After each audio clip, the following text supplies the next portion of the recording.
ये कहानी है दिल्ली की एक छोटी सी गली में रहने वाली एक लड़की रिया की, जो एक किताबों की दुकान में काम करती थी।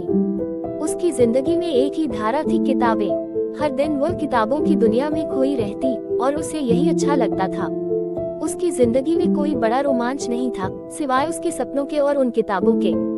एक दिन एक युवक आकाश किताबों की दुकान पर आया। वह एक उत्साही युवक था जो अपनी नौकरी के लिए दिल्ली में आया था।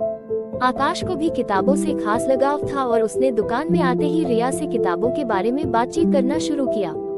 उनकी बातचीत इतनी दिलचस्प थी कि दोनों एक दूसरे से बिना कुछ कहे काफी समय तक बात करते रहे।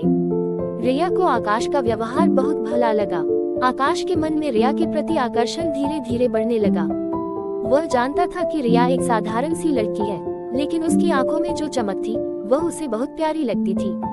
रिया ने भी आकाश को अपनी दुनिया के सबसे अच्छे इंसान के रूप में देखा। धीरे धीरे उनका रिश्ता और मजबूत होने लगा। वे एक दूसरे से किताबों के बारे में बातें करते, सर्दियों की शामें कॉफी शॉप में बिताते और कभी कभी एक दूसरे के साथ वक्त बिताने के लिए पार्क में जाते। रिया ने आकाश को अपनी दुनिया में समेट लिया और आकाश ने रिया को अपने दिल में। लेकिन एक दिन आकाश को एक बड़ी नौकरी का ऑफर मिल गया, जिसके कारण उसे दिल्ली छोड़कर दूसरे शहर जाना पड़ा। रिया को ये ख्याल आते ही दिल में भारीपन महसूस होने लगा।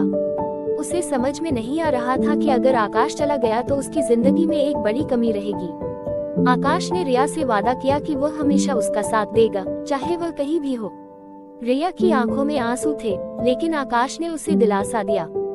वह ये जानता था कि उनका प्यार केवल शब्दों में नहीं, बल्कि उनके दिलों में था। कुछ सालों बाद आकाश अपनी नई नौकरी से वापस दिल्ली लौटा और सबसे पहले रिया के पास गया।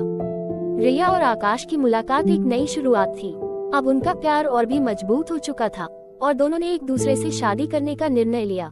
रिया ने महसूस किया कि प्यार किसी भी दूरी या समय को नहीं मानता। प्यार अगर सच्चा हो तो वह हमेशा अपनी राह पा ही लेता है। और आकाश के साथ उसकी कहानी एक नया अध्याय शुरू कर रही थी, जिसमें दोनों के दिल एक दूसरे के साथ धड़क रहे थे।